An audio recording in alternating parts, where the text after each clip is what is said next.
Prépare-toi comme Marie.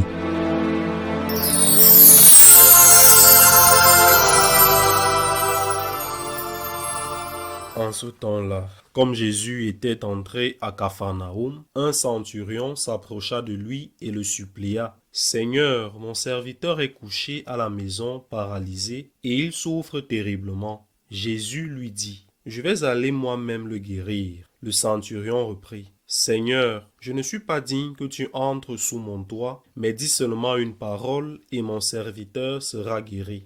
Moi-même qui suis soumis à une autorité, j'ai des soldats sous mes ordres. À l'un je dis va et il va. À un autre viens et il vient. Et à mon esclave fais ceci et il le fait. À ces mots, Jésus fut dans l'admiration et il dit à ceux qui le suivaient, Amen, je vous le déclare. Chez personne en Israël, je n'ai trouvé une telle foi. Aussi je vous le dis, beaucoup viendront de l'Orient et de l'Occident et prendront place avec Abraham, Isaac et Jacob au festin du royaume des cieux.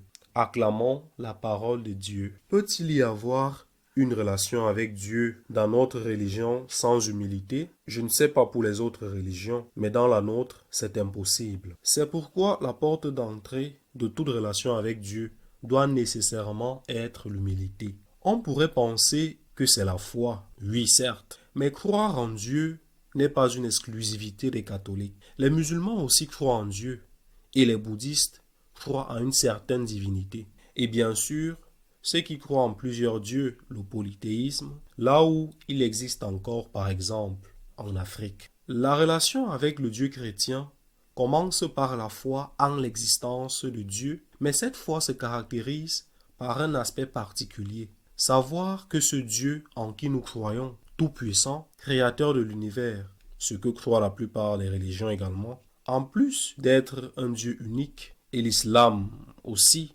croit à un Dieu unique, ce Dieu nous aime sans que nous le méritions, sans que nous ayons rien fait pour le mériter. Ce Dieu entre dans notre histoire non seulement par la création, mais il entre par un enfant, un nouveau-né. Il entre dans notre histoire par la porte de l'humilité.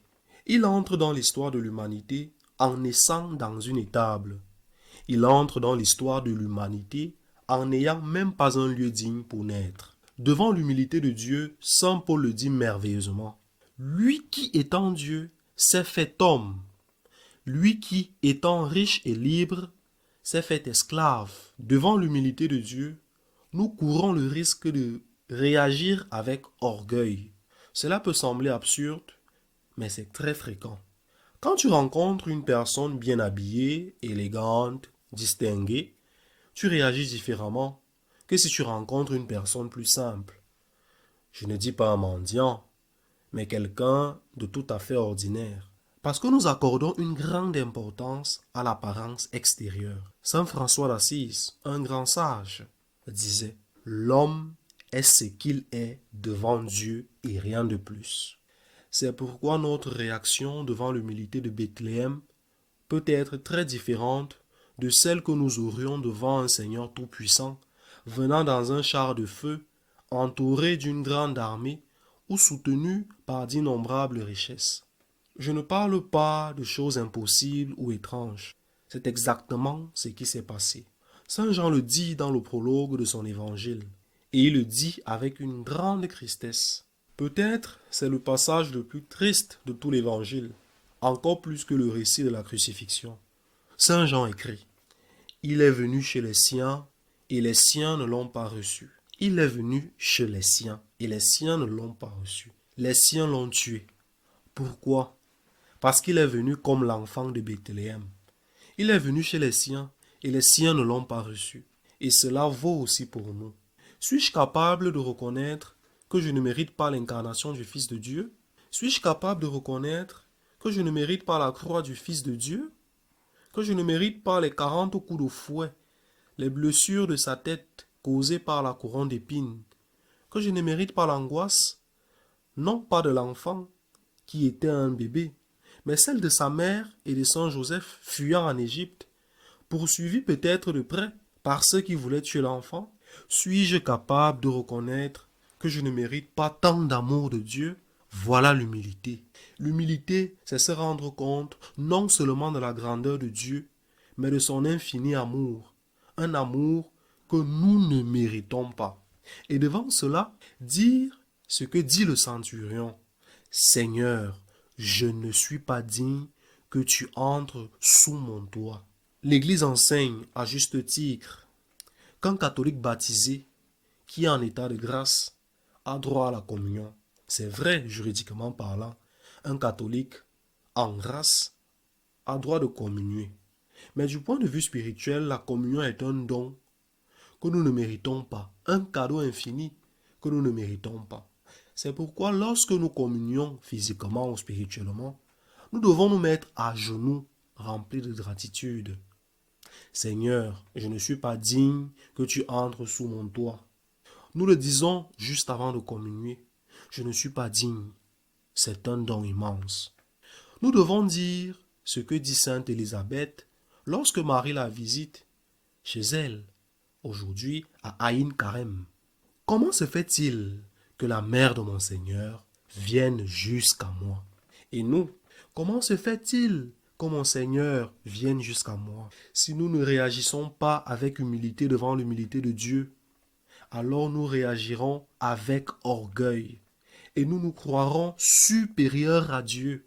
Nous penserons que nous lui faisons une faveur en allant à la messe, que nous lui faisons une faveur en communiant, que nous lui faisons une faveur en essayant d'observer les commandements.